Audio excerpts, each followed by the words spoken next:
வணக்கம் ஃப்ரெண்ட்ஸ், இது நம்ம சேனல் பிரணேஷ் மம்மி.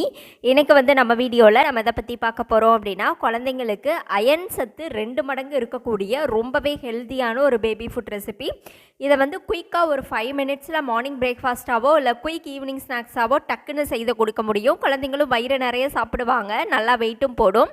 இந்த ரெசிபி எப்படி செய்கிறதுன்னு பார்க்குறதுக்கு முன்னாடி இந்த வீடியோக்கு ஒரு லைக் பண்ணிட்டீங்க அப்படின்னா உங்களை மாதிரி இன்னும் நிறைய மம்மிஸ்க்கு இந்த வீடியோ யூஸ்ஃபுல்லாக இருக்கும்.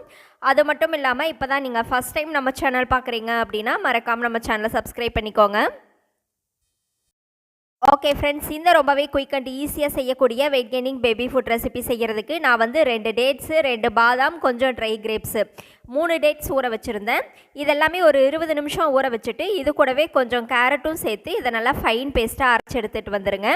இப்போ ஸ்டவ்வில் ஒரு பேன் வச்சுக்கலாம். இதில் 1 ஸ்பூன் அளவுக்கு நெய் சேர்த்துக்கோங்க. நெய் நல்லா ஹீட் ஆன உடனே இதில் ஒரு 3 ஸ்பூன் அளவுக்கு ராகி மாவு சேர்த்துக்கிறேன்.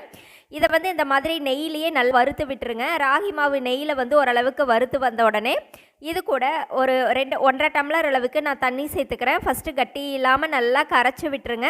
இது கட்டி இல்லாமல் கரைச்ச பின்னாடி நம்ம அரைச்சி எடுத்து வச்சுருக்கோம் இல்லையா, 3 டேட்ஸு, அதுக்கப்புறம் 2 பாதாம், கொஞ்சம் ட்ரை கிரேப்ஸு, அந்த கொஞ்சம் கேரட்டும் சேர்த்து அரைச்சிருக்கோம்.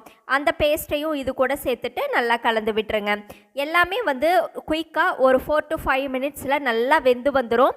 இந்த மாதிரி நல்லா வேக வைக்கும்போது அந்த கேரட்டோட பச்சை வாசனையும் போயிடும். இப்போ இதை நல்லா கொதிப்பிடிச்சு நல்லா வெந்து வரட்டும்.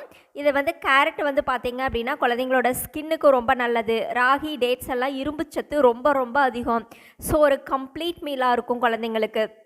இப்போது இது நல்லா ஒரு திக் கன்சிஸ்டன்சிக்கு வந்த பின்னாடி நம்ம சர்விங் பவுலுக்கு மாற்றிட்டு குயிக் பிரேக்ஃபாஸ்ட்டாவோ இல்லை குயிக்காக ஒரு ஈவினிங் ஸ்நாக்ஸாவோ அழகாக குழந்தைங்களுக்கு வயிறு நிறைய ஊட்டி விடலாம்.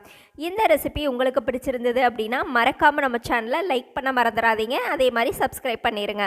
Thank you friends.